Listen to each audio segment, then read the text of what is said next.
We are families, we are caregivers, we are parents to children with disabilities and medical complexities. We are rarely familiar. We get together to learn, to relate, and to laugh a lot while we share each other's unique family experiences of raising the rarest of the rare. Our goal is to unite, inspire, educate, and empower people living a rarely familiar life. And we're so glad you're here.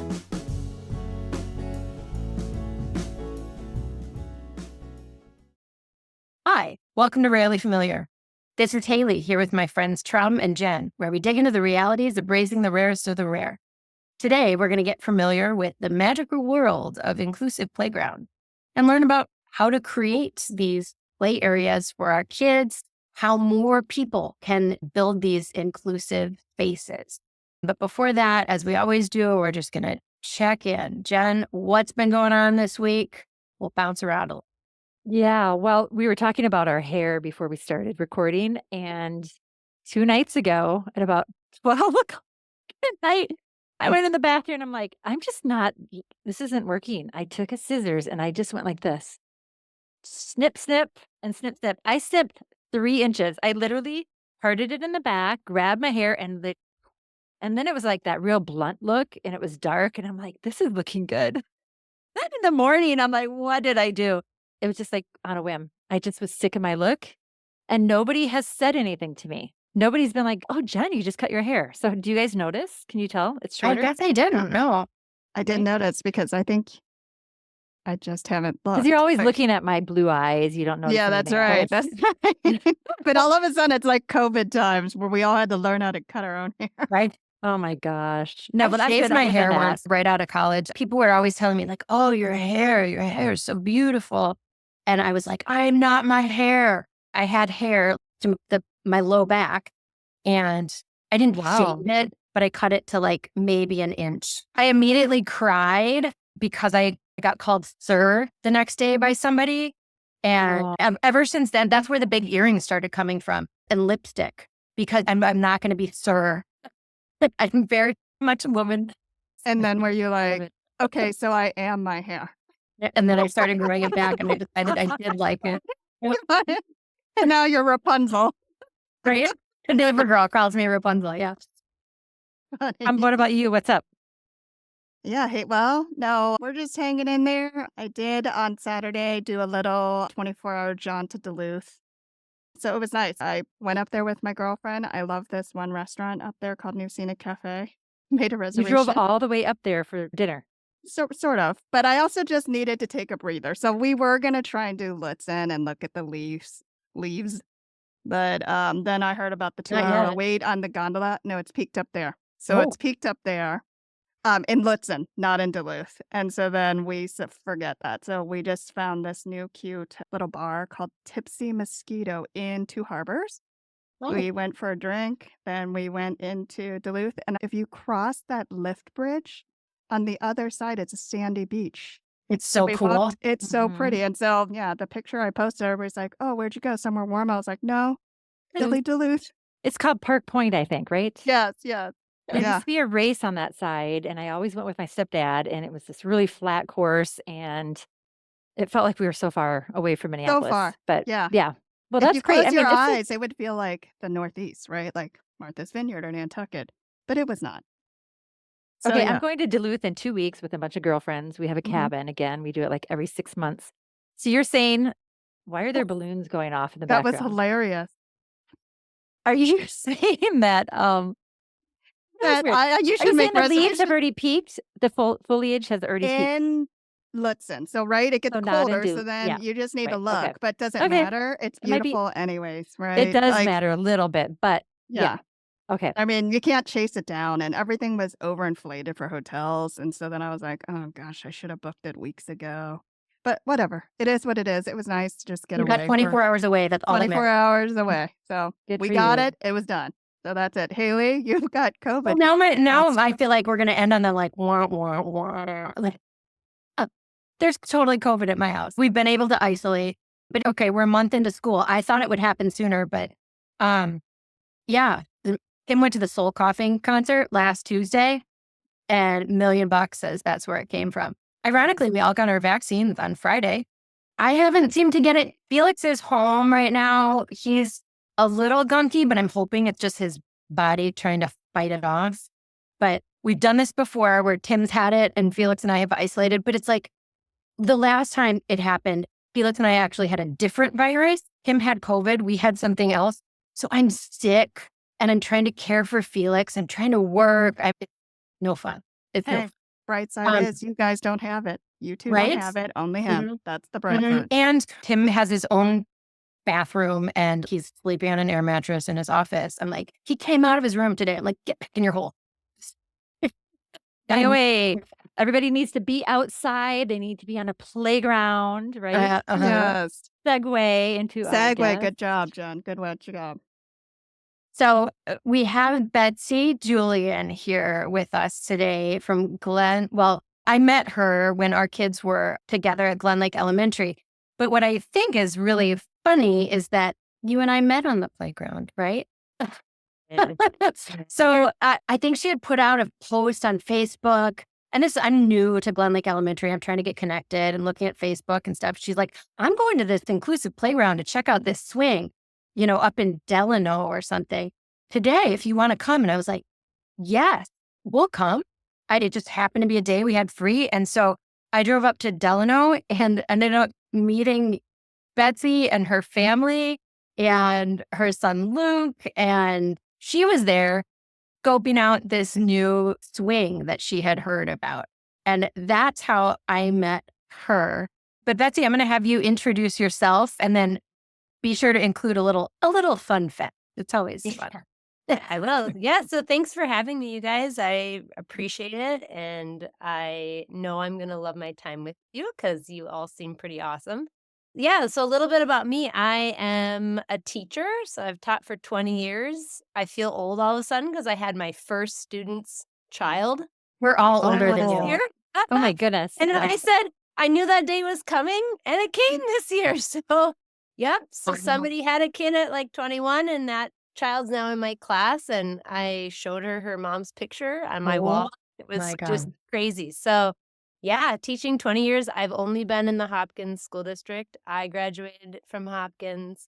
My kids now go to Hopkins. So I bleed and breathe Hopkins. I'm also a mom and a wife. We have 3 kids, 15, 13, and 10. And yeah, our youngest, when he was born, we kind of had an inkling something was different, but never knew that before. And about 3 months, we found out through an MRI that he had a brain that just looks different than everybody else. And so that kind of looped our family in very quickly to what I would say like the disability world, and had never had any experience with that and just kind of felt very blindsided and thrown into that, like I know a lot of your listeners and a lot of people in that world often feel. Yeah. But I'm a teacher, I'm a mom, we love traveling, love being outside. A fun fact is I was traveling when I was in college, and that's where I met my husband over in Nice, France. So I met him for I think 12 hours at a youth hostel, and I got his email, and back then it was IMing. So I him and we dated long distance. So he's from Canada and I met him in France. So that's the fun fact I tell a lot of people. I was just glad he wasn't from France. Canada is a lot easier to get to from. Right. Now, did Wow, he end up moving here for you? He did. Yeah. So he was taking a gap year and then he finished school and I started teaching and he moved down here. It was this whole like, I don't know if you know anybody trying to get married from a different country, but it's like all about paperwork and timing, and everything kind of went through 2 weeks before and he was able to drive down and get married. And yeah. Well, what part of Canada? He's from British Columbia. So the very nice. west coast. It's gorgeous there. Yeah. All I knew is that I thought Canada was cold. That's as much geography as I had in my back pocket. So I've quickly learned it's kind of like the desert. He lives in like his hometown is like a desert wine country and it's beautiful and there are no mosquitoes and it's hot in the summer and it's gorgeous. So not at all what I ever envisioned Canada to be. It's a I'm great not place sure to I go. knew that Canada had desert, but I know. I love that you met at a youth hostel. I've been to so many youth hostels, and that's just amazing. Oh, I And love this the one was story. And it was like a one step up from a youth hostel. I think they called it like a 1-star hotel, Oh but it my was a goodness. hostel. And Right. yeah, it was great. So it's our fun story. That's That awesome. is And when you awesome. say you've been teaching for 20 years, you look like you could be 29. So that's Yes, hard to agree. believe. It's hard to Thank believe. you. So, a question that we always ask is what is your tie in to the disability community? And it sounds like your tie in was your son being born with a brain that looks different than other kids. Was that your first introduction or did you have other contact with the community? No, I would say I have a deep sense that like God was prepping me all along for that because I have a very big heart for inclusion and I always did as a kid. And I think I always was drawn. I'll probably FYI cry a lot. And if I cried during this podcast, I promise I'll bring it back together. But I think that I was always drawn to people that were different. Yeah. And I always wanted to make sure people felt included. In my school that I taught at, had a lot of kids that were different, and I think I always had that maybe tugging at the back of my heart, and so when we had a child that was born with those differences, it was kind of like that aha moment of, "Oh, this is what I was meant to do, and my life is going to be beautiful and hard all at the same Mhm. time, but I'm ready for it, and I love it. I wouldn't change anything about our life." I know that it comes with heartache and things that are different, and I know my kids are gonna grow up with that sense of I could never teach them that. This is like the best textbook of how to have empathy and be inclusive and to be kind in this world is to have their younger brother, Lukey. So, yeah, it's a lot of emotions, as I know talking Mhm. to a lot of people, you just have that different set of heartstrings that I tug think you. what I love hearing people say and hearing you say is that I wouldn't change it. And I think that's a really hard realization to come to, right? Yep. Like, truly, I wouldn't change it. Like, it all happened the way it needed to happen, right? Yeah, At the for same sure. time, though, understanding we can get there, it's a process to get Mhm. there, Mhm. but that doesn't diminish the challenges and the work that we need to do. And when I was watching these 2 videos of what you're going to share about the Glen Lake playground this morning, I was struck by these articulate young people Mhm. that have their lives have been changed by your involvement with them. I mean, for the rest of their lives, they are going to hold on to this and say, I am a change maker. And so I'd love to get more into that because I just was really struck by that and just the emotional kind of piece that they held so close while being Mhm. interviewed and the poise that they had. It was just very touching. So I'd love to get into it. So the Glen Lake Playground, could you give us a little backstory? How did it come to be? I think it'd Yeah. be more fun to hear you share it. We could probably tell you what we've heard, but if you can just kind of jump into it because that's kind of the focus of our show today. Yeah, so I've taught at 4 schools, and this was my 3rd school that I've been at, and it's where my kids all have gone to school, and so I know it, but I was maybe a bit of an outsider until I started teaching there, and my classroom had this beautiful space where the windows, a row of windows, overlooked the playground, and it was my first full year teaching at Glen Lake. The previous year had been distance learning, and so we were only on a computer. So my first full year teaching, there were days where we would often kind of have like lunch club and eat inside the classroom.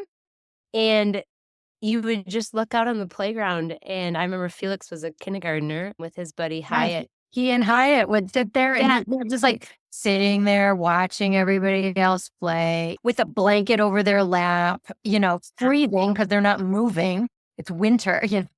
My own child was 9 at that time. So I should have known that all along that my own kiddo could never be included on the playground. But it's funny how you But just go about seeing your it normal is life. different. Yep, You were seeing it. literally looking over the playground and what was happening. So seeing it is different, right? Yeah, and Your it just had perspective. this, we had this aha moment, and I brought it to a few of my students. I was like, "Man, you guys, we need like a swing or something where Felix and Hyatt don't have to sit on the edge and they can play." And I'm like, "I didn't even think that Lukey can't play." It just felt like that's what it is, and that was the playground we had, and that's what we should be okay with.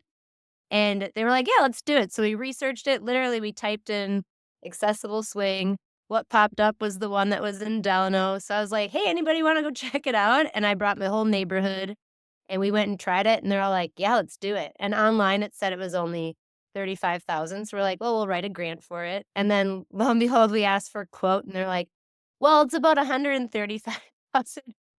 And Oh with my goodness.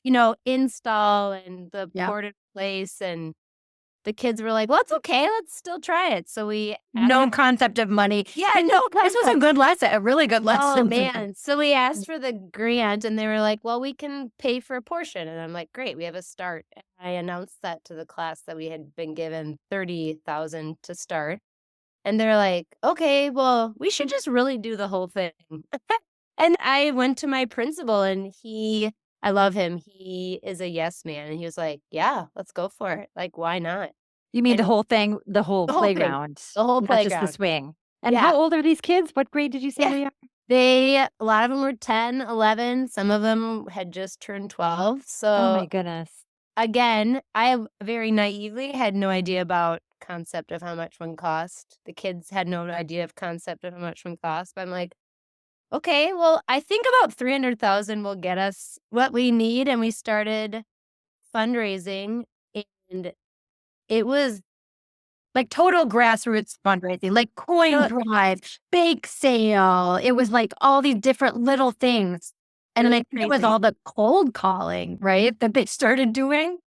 Yeah, we called it playground time, and every day from 11 to 11:30, they sat on the carpet, somebody led our discussion, and they just like threw out ideas.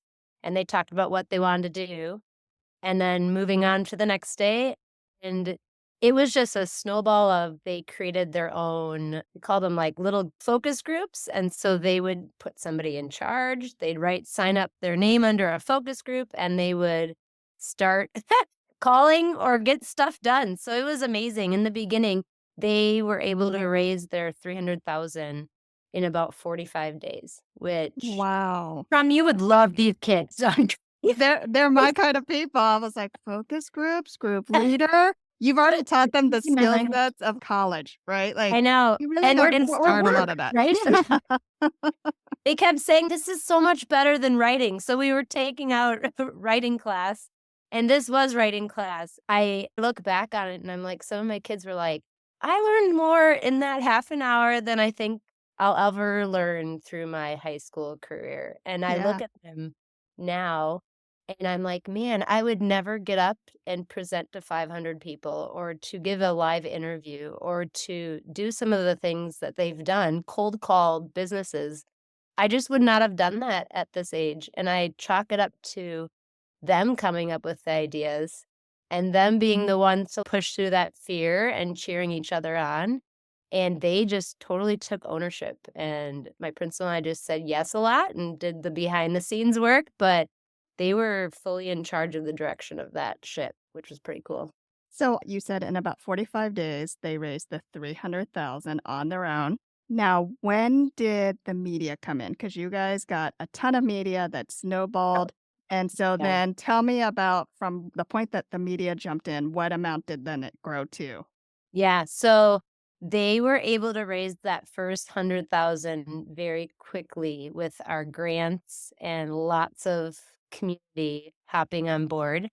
And then in about mid-December, so about 20 days in, we got a call that somebody wanted to make a anonymous donation of 200. So that pushed us. Wow. Yeah. But that first 100,000, I tell a lot of people, I'm making the donor list and it's like $5, $10, $20, $20 from the Duns Brother guy. And like, it was. It all helps. I mean, it's like all it these has a micro lot of hard donations. work. Mhm. Yeah, it all helps. And they really rallied. We said their people. That's what I keep saying. Their people was their family, their community, their neighbors, all the businesses and restaurants that surrounded us. That's who they like focused on and rallied around, was their people. And I think, Amazing. like what Trum's getting at is that's the thing that they can do, right? But then it was the media that spread everything, right? They were able to raise the full $1 million for a whole new playground, the whole shebang. That's where I start to get to, this can't be replicated, right? It isn't a sustainable model for how this should happen in the future, because every child deserves to have access to a playground. And yes, these kids can rally together. It's so awesome. But it's how do we replicate portions of this? But I see this as a bigger ad, right? And I know that's what you're starting to do a little bit. Talk a little bit about the nonprofit that the kids have started. Yeah, so it has 3 parts. I mean, when they ended the year last year, they were like, well, I don't want to stop this. I was like, yeah, I don't either, but I also want to be able to be manageable. And they quickly thought of, what if we started a nonprofit? And they had 3 main focuses. The first one was to have a club at middle school, and their mission was, everybody to be included and to have fun. They want to build more playgrounds. So whatever that looks like, near and far was their mission, more playgrounds. And then the third one was to educate and change laws. And that's where I told Haley, I'm like, that is totally out of my realm of what I understand. But I know in the simplistic terms that my students know that when our buildings and grounds or somebody from school came and said, your playground is already accessible, on paper it's accessible. And to them, all they saw was the tiny little poured and rubber path to a bucket seat. Yes. Because that doesn't allow any freedom of a child to be pushed on their own or to wheel themselves onto a piece of equipment. It always involves somebody else to help them.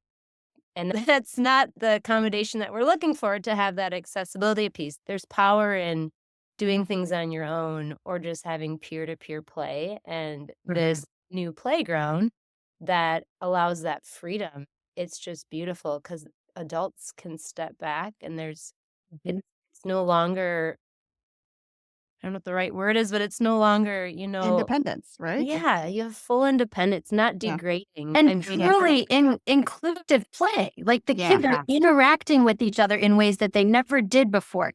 And that means they're talking to each other, they're touching each other, they're connecting.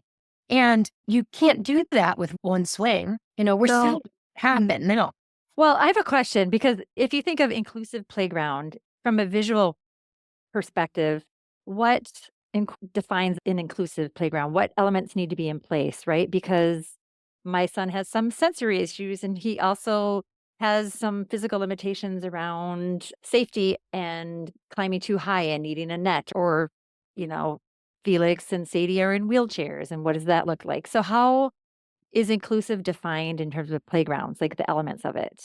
Because I would bet it would be pretty broad. Like you could have one playground that looks like this and another playground, and they both fall under the same umbrella, right? Mm-hmm. So did you have a say in that? I'm just curious more about that side. And my students, so we took it slow because they designed it all, and they really did. Wow. Yeah.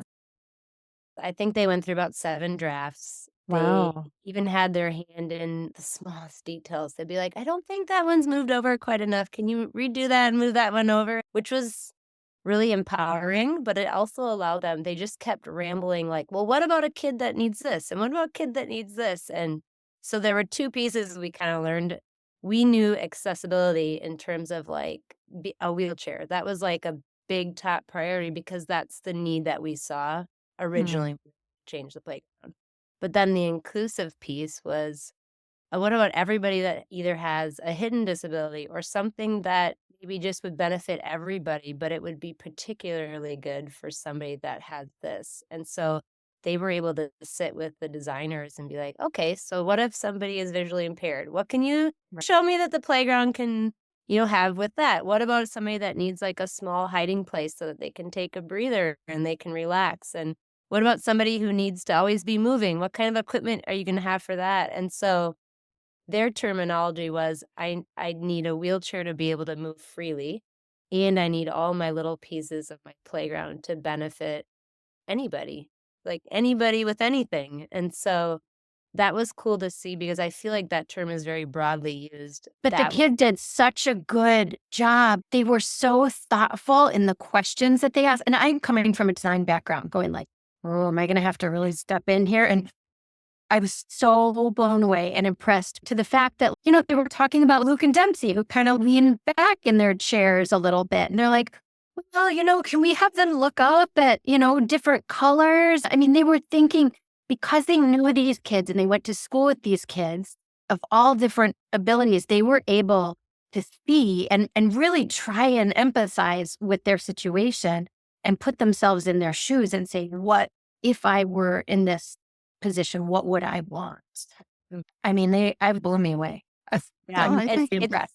I'm a design teacher at school. We talk about the design process, and now they're evaluating what they made, and they're like, man, I wish I could change a couple of things. I'm like, well, that's very expensive.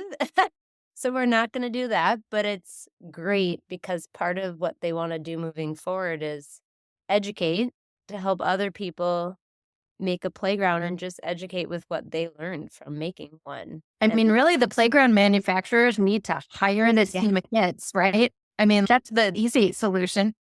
But I think the next iteration of this is like, okay, we taught them about the design process, taught them about all these different things and how much they learned in the process. But I think the next thing is going to be, all right, how do we advocate at the state level to make sure that this can happen for all playgrounds?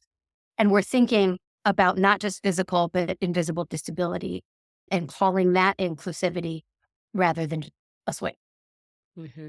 Yeah, I wonder how many inclusive playgrounds there are now because they just keep popping up. I know. Well, because I remember when Wobbin was being designed, that's my neighborhood by Minnehaha Falls, and we were so excited. And then finally it's here, but I feel like you start looking and paying attention, they are kind of plopped around, right? So a lot of people do have access to them. So the changes are being made, but one of the things that we say about what we want to do is to inspire, empower, and have people activate. So, Betsy, once you got the funds in, you pretty much had an open checkbook since you got to $1 million, right? Yeah. But let's talk about the playground that you built. How much was it? And from the time that you thought the $30,000 swing to $135,000, what actually came into fruition and how long did it take from the point that you got that open checkbook? Yeah, now being said and done, it takes a good 2 years to be finished. And our school district in general is talking about updating all playgrounds, which is awesome. And I was like, sometimes when you see a need like this, I was like, we didn't really want to wait. Yeah. And I think it should be now, not 2 or 4 or 5 years down the road.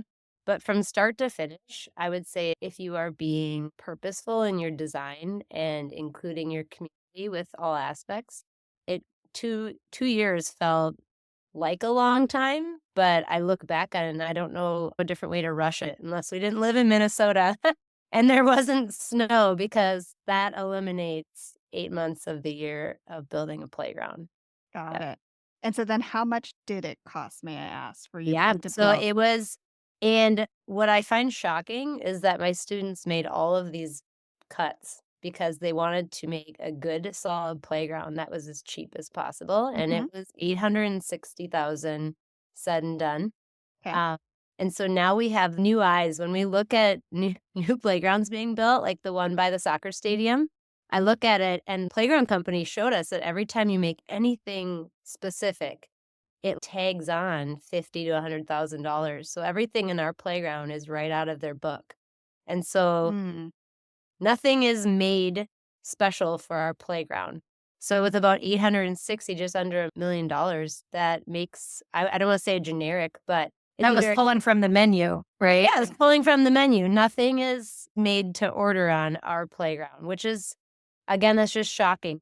I'd say a good portion, like 40%, is the flooring. And that, like, kids are like, man, if we could find a cheaper version of poured in place, that would save accessible playgrounds hundreds and thousands of dollars. I don't know how to do that, but That was the first thing that Felix noticed when he went on the playground for the first time.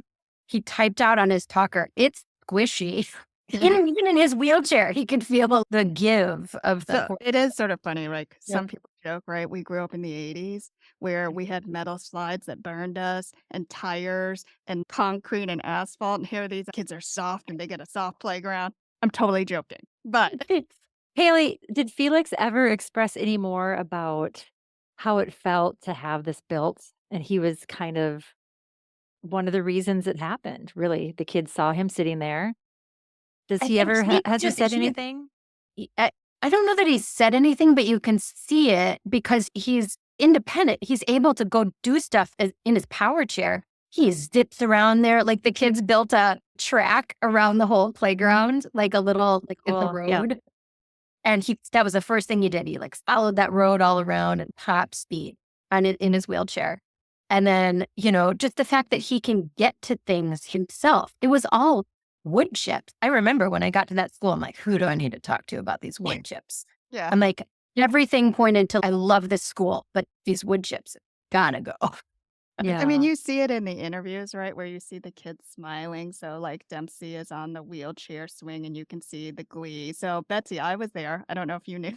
So I was there the day that you guys did The opening night. the open house. That's awesome. But I had to Sadie, return something to Haley, and Haley's like, "Come to the playground." I was like, "Okay, it's not my community, but Oh. all right, I'll come crash." I was in a Yes. swing having a Zen. You met Cher. Yeah. I was You met with Cher. Cher. and Cher's like, why so- are you not at our school? Yeah, she was. He was like, in 3 seconds, just on her, like, She flies on. spotted Sadie and was like, "I'm on her."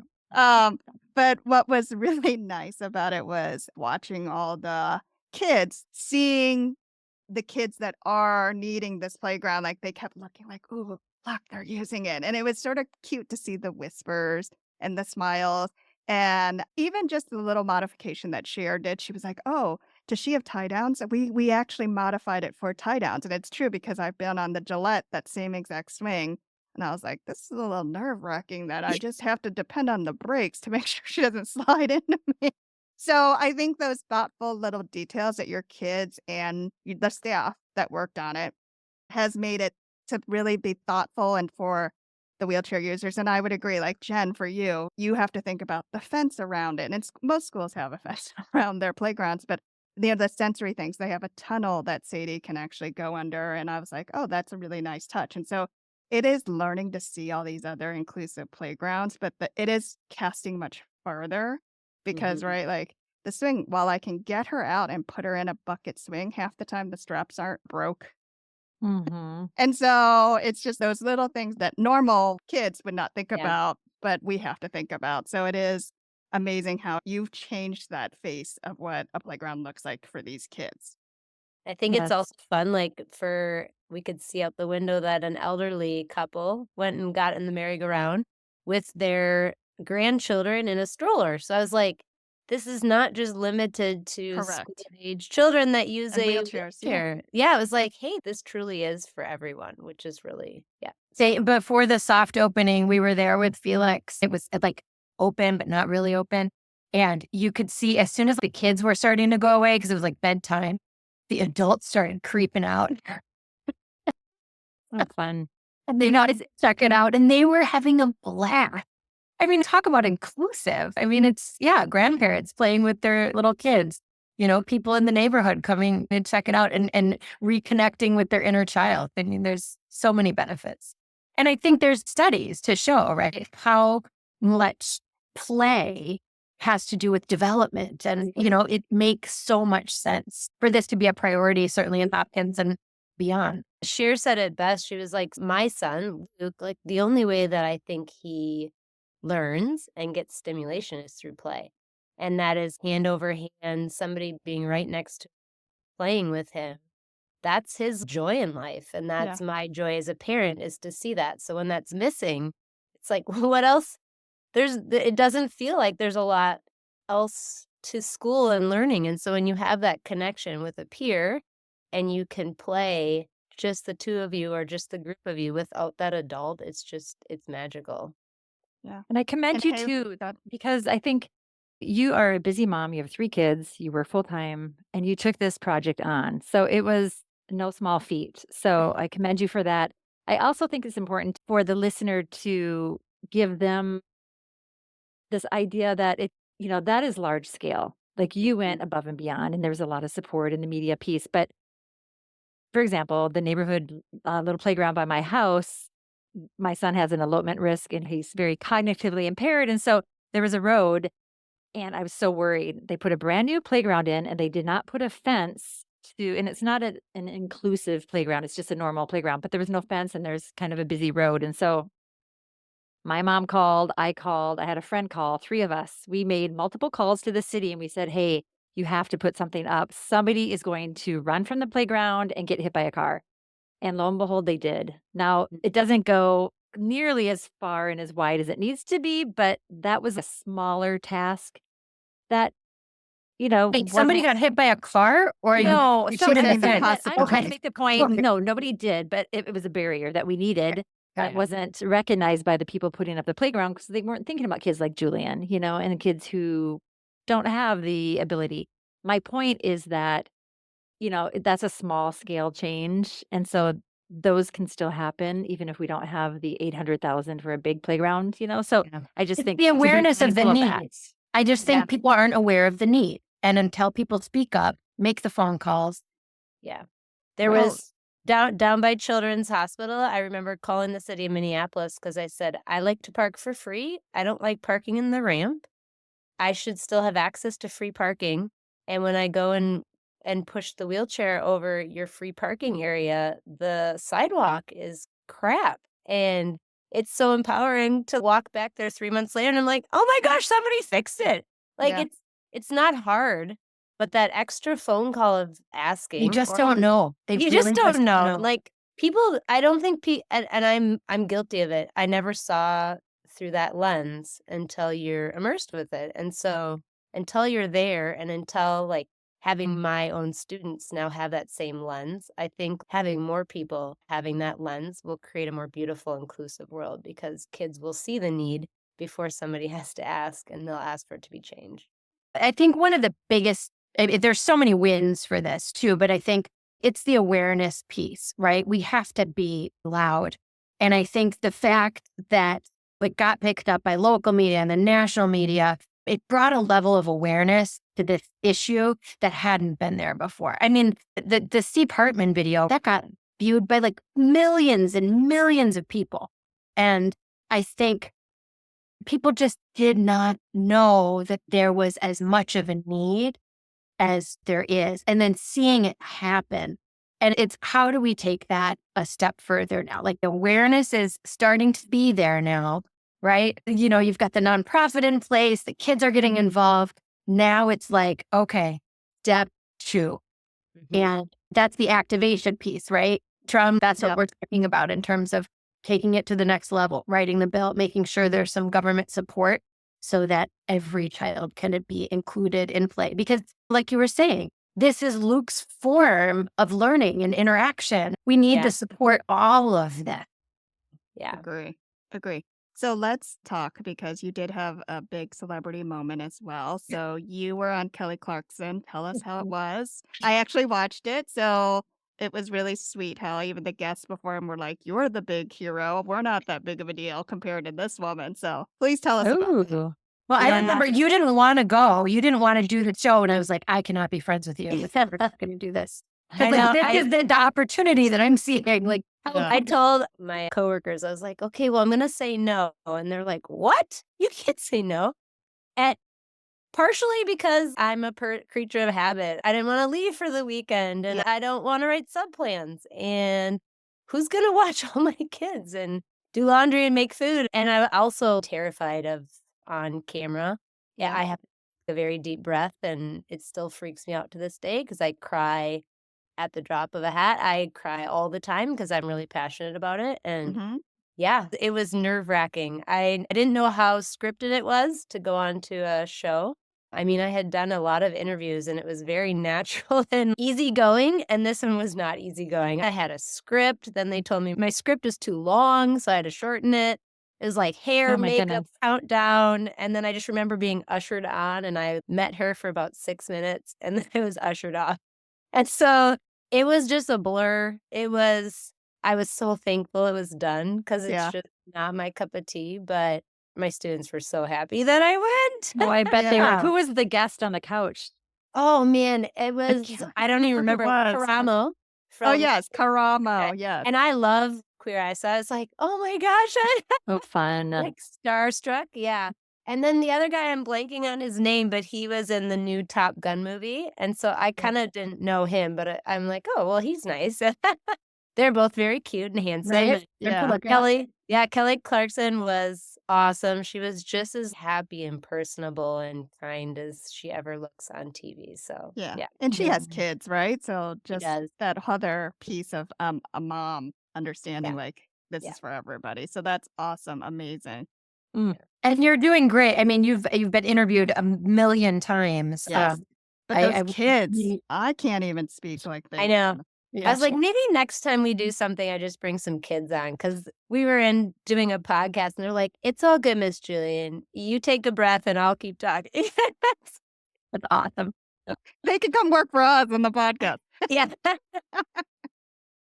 Betsy, thank you so much for being a guest. This is so inspiring and informational and interesting. And yeah, keep up the good work. And thank you so much for taking the time out of your busy life to share it. Thanks for having me, you guys. I really appreciate it. Thank you. Awesome. Have a great rest of your day. Thank you. If you liked today's topic or have comments, questions, or thoughts on what else you would like us to cover, please visit rarelyfamiliar.com or connect with us on all the social channels. Resources will be listed in our show notes, and we'll be back next time with another discussion around living life successfully with rare medical complexities. Thanks for joining us on the journey.